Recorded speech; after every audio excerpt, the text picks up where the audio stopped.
सन 1850 को दिखाते हुए इस मूवी को शुरू किया जाता है। वहीं पर हमें एक राइटर को दिखाया जाता है जो कि उस टाइम में वो काफी फेमस था। पता चला कि राइटर इस जगह का नहीं था, बल्कि वो तो यहाँ पर किसी से मिलने के लिए आया हुआ था। आगे जाने के बाद राइटर किसी घर के डोर पर नॉक करता है, लेकिन उस घर में जो लेडी रहती थी वो उस राइटर को वापस चले जाने के लिए कहती है, क्योंकि उसे लग रहा था कि शायद वो उसका कोई कस्टमर होगा। लेकिन राइटर उस लेडी को अपने बारे में बताता है कि मैं एक राइटर हूँ, ना कि तुम्हारा कस्टमर। लेडी यहाँ पर यह पता चलते ही समझ जाती है और उसे जल्दी से अंदर बुला लेती है। दरअसल राइटर लेडी के घर में उसके हस्बैंड से मिलने के लिए आया था। लेडी के हस्बैंड का नाम थॉमस था, जो कि एक बूढ़ा इंसान था। यहाँ पर वो राइटर उस बूढ़े आदमी यानी थॉमस से कोई किसी तरह का स्टोरी सुनने के लिए आया हुआ था। लेकिन जैसे ही वो राइटर थॉमस से मिलता है, थॉमस उसकी इंसल्ट करने लग जाता है। कहने लगा कि क्या तुम पागल हो, इतनी दूर से तुम सिर्फ मुझसे मिलने आए हो। लेकिन वो राइटर थॉमस के गुस्से को इग्नोर करके उससे कहने लग जाता है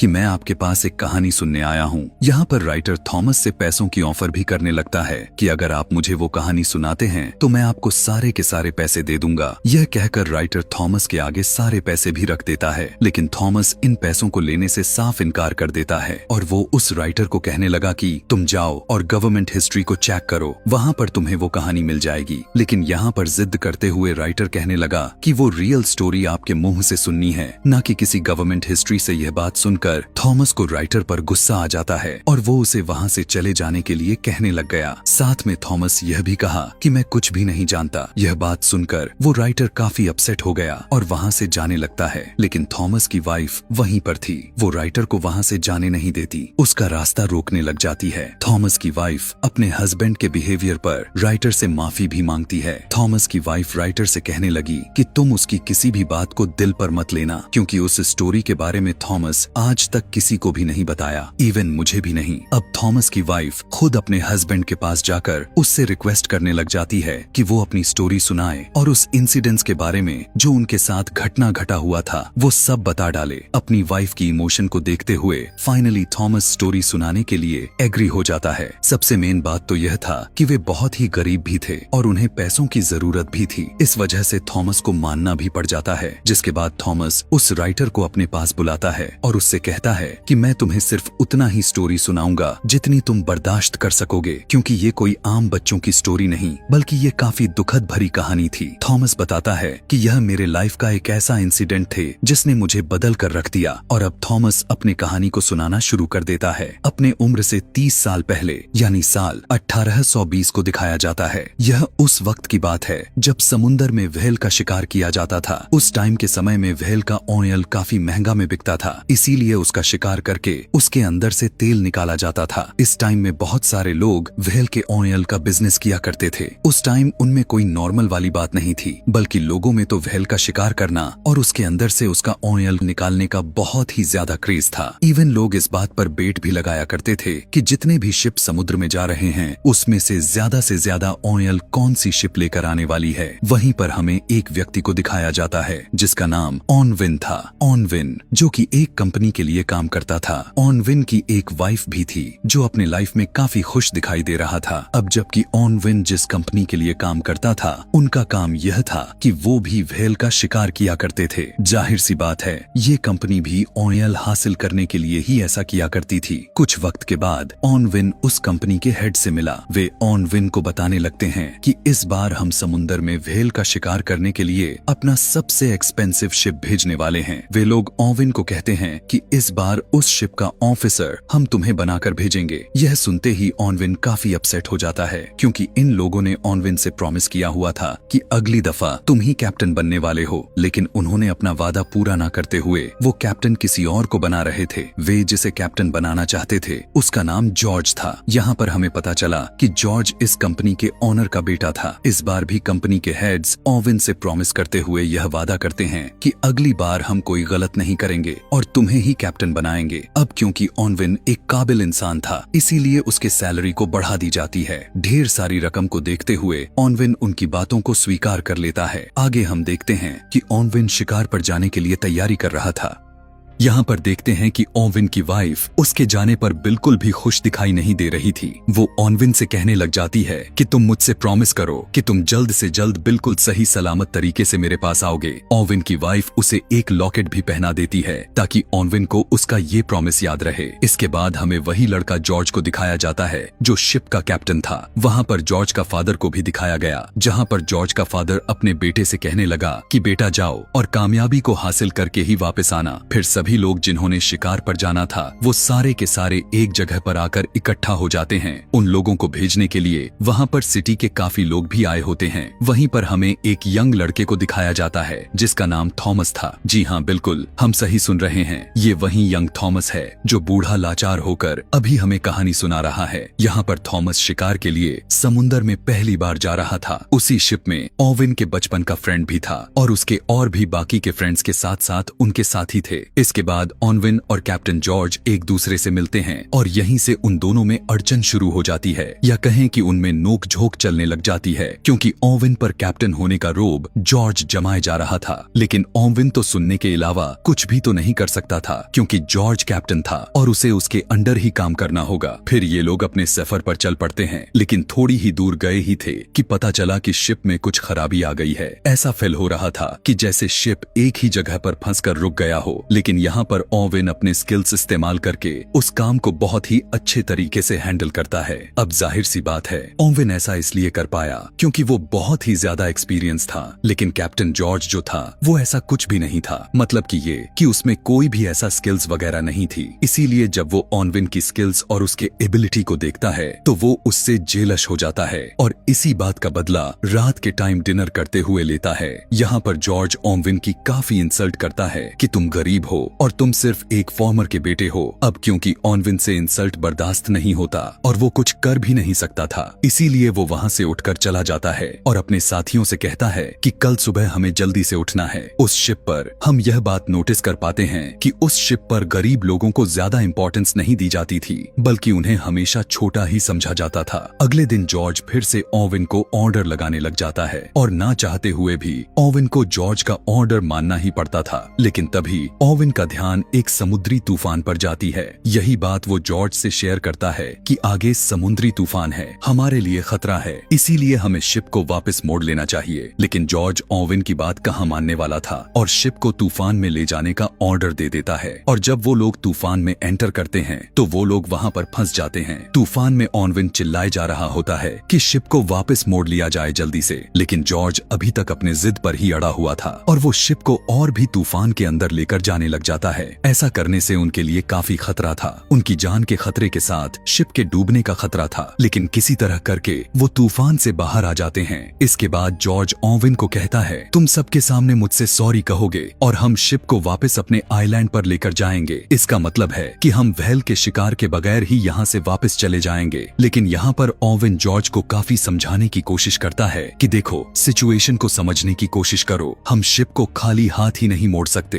क्योंकि ये बहुत सारे लोगों की जिंदगियों की सवाल है। वो लोग हमारा इंतजार कर रहे हैं कि हम तेल लेकर ही वापस लौटेंगे। किसी तरह से बातों में लाकर ओविन जॉर्ज को राजी कर लेता है। इसीलिए वो लोग वापस जाने की बजाय अपने सफर के लिए आगे बढ़ चलते हैं। इसके बाद हमें इस सीन को सीधा शिफ्ट करके 3 महीने बाद का सीन को दिखाया जाता है और वो लोग एक ऐसी जगह पर पहुंच जाते हैं जहां पर बहुत सारी व्हेल मिल जाती हैं। वो लोग व्हेल का शिकार करने के लिए अपने अपने बोट्स पर चले जाते हैं कि तभी ओविन एक व्हेल पर अटैक कर देता है और वो व्हेल पहले तो बचने की काफी कोशिश करती है, लेकिन फिर वो मारी जाती है। बाद में वे सभी लोग उस व्हेल को शिप पर ले आते हैं और सभी लोग मिलकर उसका तेल निकालने लगते हैं। यहाँ पर पता चला कि उस व्हेल के अंदर किसी को भेजकर उसका तेल निकालना होता था और क्योंकि थॉमस साइज में काफी छोटा था, इसीलिए ओविन थॉमस को व्हेल के अंदर भेजता है। फिर इन्हें पहली शिकार किए हुए उन्हें काफी दिन गुजर जाती है, लेकिन अब उन्हें कोई भी शिकार नहीं मिल रहा था और मुसीबत की बात तो बढ़ती चली जा रही थी कि उनके खाने का सामान भी खत्म होता जा रहा था। अब क्योंकि वो लोग ज्यादा आगे तक नहीं गए हुए थे, इसीलिए वो बीच में एक आइलैंड पर रुक जाते हैं। वहीं पर वो लोग एक दूसरे कैप्टन से मिलते हैं और वो भी व्हेल के शिकार के लिए ही वहाँ पर आए हुए थे। वो सब उस आदमी से मिलते हैं और वो उन लोगों को अपने शिकार की आखिरी कहानी के बारे में बताने लग जाता है। वो बताता है कि हम समुंदर के बिल्कुल बीचों बीच आकर फंस गए थे, जहाँ पर उनका सामना समुंदर के सबसे बड़ी व्हेल से हुआ था और वो व्हेल बहुत ही ज्यादा बड़ा था, जो कि उनके सोच से भी बड़ा था, जिसे ग्रेट व्हेल भी कहा गया है। लेकिन ग्रेट व्हेल ने उनके शिप पर अटैक कर दिया, जिससे उनका शिप पूरी तरह से डिस्ट्रॉय हो गया, जिससे कैप्टन का एक हाथ और एक बाजू टूट गया और उसके बहुत सारे साथी भी मारे गए। लेकिन उसकी कहानी पर वो सभी उसकी बातों को सीरियस नहीं ले रहे थे। वो सोचने लग जाते हैं कि ये कोई मनगढ़ंत कहानी सुना रहा है, इसीलिए वो कैप्टन वहाँ से चला जाता है। लेकिन अब उन लोगों के दिल में लालच आ चुकी थी कि हमें भी उस जगह पर जाना चाहिए जहाँ पर वो ग्रेट व्हेल है, इसीलिए वो लालच करते हुए उस लोकेशन पर जाने लग जाते हैं। फिर अब यहाँ से भी इस सीन को 14 महीने आगे की तरफ लेकर जाती है और इतना ज्यादा सफर करने के बाद फाइनली वो उस जगह पर पहुंच जाते हैं जिसका उस कैप्टन ने व्हेल का लोकेशन के बारे में बताया था। वो सब लोग अपने अपने हथियार लेकर बोट्स लेकर उस जगह पर जाने लग गए। अभी वो सभी आगे बढ़ ही रहे होते हैं कि ओवेन की बोट पर कोई अटैक कर देता है, जिसकी वजह से वो लोग बोट से गिर जाते हैं और यहाँ पर वो लोग पहली दफा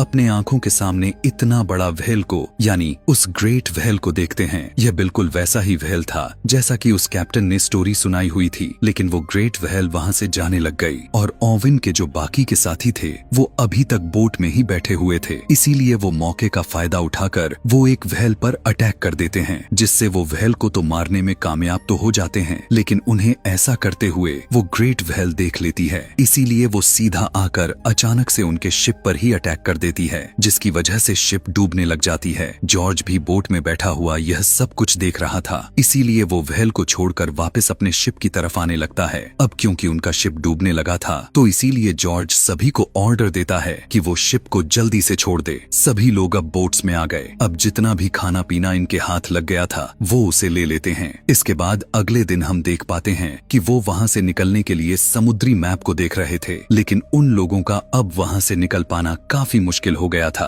क्योंकि अब वो लोग फिर से एक दूसरी समुद्री तूफान में फंस चुके थे। इसी तूफान में ओवेन के बचपन का फ्रेंड भी काफी इंजर्ड हो जाता है। तूफान के बाद से धीरे धीरे दिन गुजरता चला गया। ओवेन अपने जख्मी फ्रेंड का मदद किया करता था, जबकि ओवेन के बाकी के साथियों को वो सिर्फ बोझ ही लग रहा था। और इसके बाद हमें 1 महीने की बाद की स्टोरी को दिखाई जाती है, जहाँ पर इन लोगों के पास से अब खाना भी खत्म हो गया था। उनकी हालात इतनी ज्यादा खराब हो चुकी थी कि वो मरने के कगार पर पहुंच चुके थे, लेकिन तभी उनकी एक साथी को जमीन नजर आ जाती है, इसीलिए उन्हें थोड़ी तसल्ली हो जाती है और वो उन जमीन की तरफ जाने लग जाते हैं। अभी वो बस किनारे तक पहुंचने ही वाले होते हैं कि ओवेन को वहाँ पर कुछ फील होता है, और वो कोई और नहीं बल्कि ग्रेट व्हेल थी, जो कि उन सारे बोट्स से टकरा जाती है और उनकी बोट्स टूट जाती हैं। बहुत कोशिश के बाद वो लोग समुद्र के लहरों के साथ आइलैंड के किनारे तक पहुंच जाते हैं। यहाँ पर अब उन सभी की हालात किसी जानवर से कम बिल्कुल भी नहीं था, यानी आइलैंड पर आकर उनके आगे जो कुछ भी मिलता हुआ जा रहा था वो उसे ही खाए जा रहे थे ताकि किसी तरह से जिंदा रह सके। फिर जॉर्ज अपने साथियों को आग जलाने के लिए कहता है, जिससे होगा यह कि अगर कोई समुद्र में कोई शिप होगा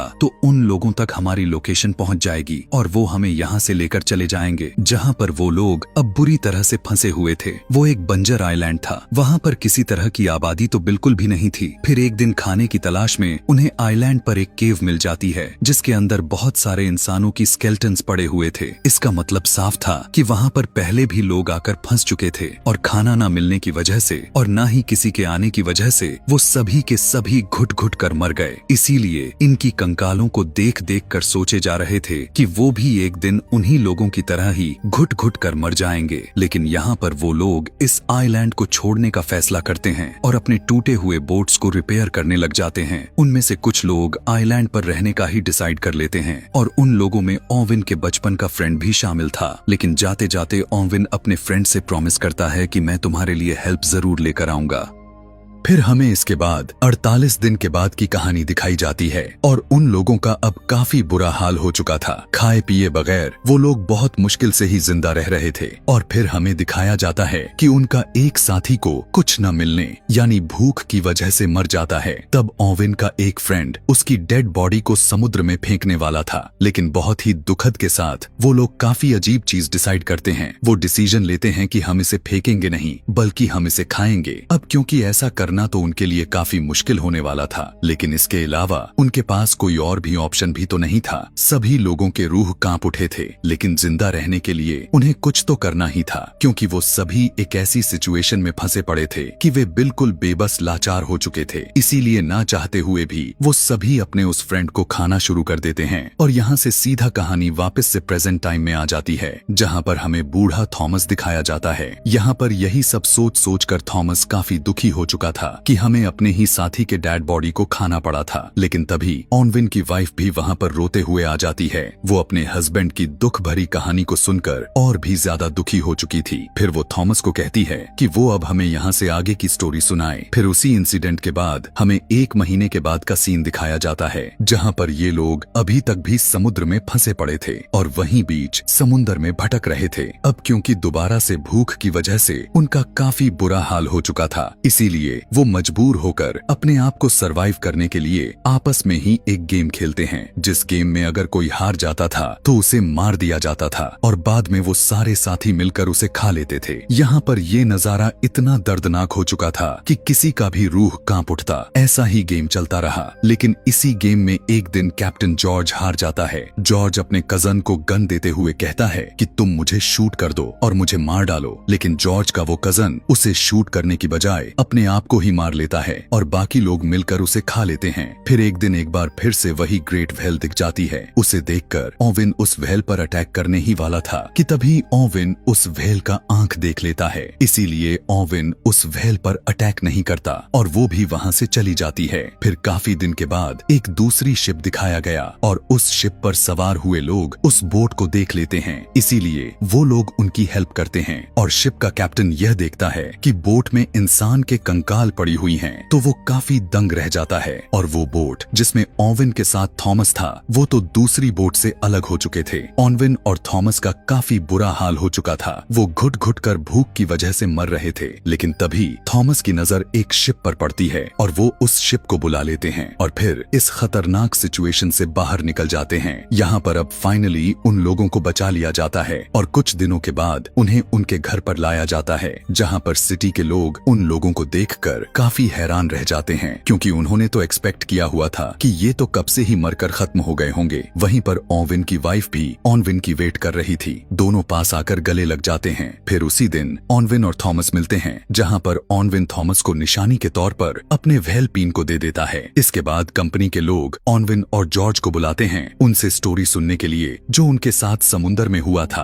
अब क्योंकि उनकी बातों पर बिलीव करना तो इम्पॉसिबल के बराबर था, इसीलिए ओनविन वहाँ से जाने लगता है। ओनविन जाते जाते जॉर्ज को कहता है कि तुम अपने कैप्टन होने का फर्ज अदा कर दो, इन्हें सब कुछ सच बता दो। पहले तो जॉर्ज झूठ बोल रहा था, लेकिन फिर वो सारी बातों को सच सच बता देता है। लेकिन कंपनी के लोगों को अभी भी यह सब कुछ झूठी और मनगढ़ंत कहानी ही लग रहा था। इसके बाद हमें फिर से ओनविन को दिखाया जाता है। अब क्योंकि ओनविन को एक नई जिंदगी मिली थी, इसीलिए वो अपने नए लाइफ को बहुत ही अच्छी तरीके से स्टार्ट लेता है और वादे के मुताबिक उसने उस बंजर आइलैंड पर, जहाँ से वो अपने दोस्त को छोड़कर आया था, वहाँ पर बोट भी भेज देता है। लेकिन काफी देर हो जाने की वजह से उसका फ्रेंड राह देखते देखते मर चुका था और यहीं पर थॉमस की कहानी कंप्लीट हो जाती है। कहानी सुनने के बाद थॉमस उस राइटर से पूछता है कि क्या तुम इस कहानी को दुनिया के सामने लेकर आओगे? जवाब में राइटर कहने लग गया कि जी हाँ, लेकिन मैं इस स्टोरी में एक ऐसा मोड लाऊंगा जो कि रियल इंसिडेंट पर बेस्ड होगी। इसके बाद हमें काफी महीनों के बाद का सीन दिखाया गया, जहाँ पर हम देख पाते हैं कि उस राइटर ने बुक को लिख दी थी और वो काफी फेमस भी हो चुका था। और इसी के साथ ही यह सर्वाइवल कहानी यहीं पर खत्म हो जाती है। ऐसे ही और भी मूवी एक्सप्लेनेशन वीडियोस देखने के लिए कमेंट में नेक्स्ट लिखना ना भूलें। Thanks for watching.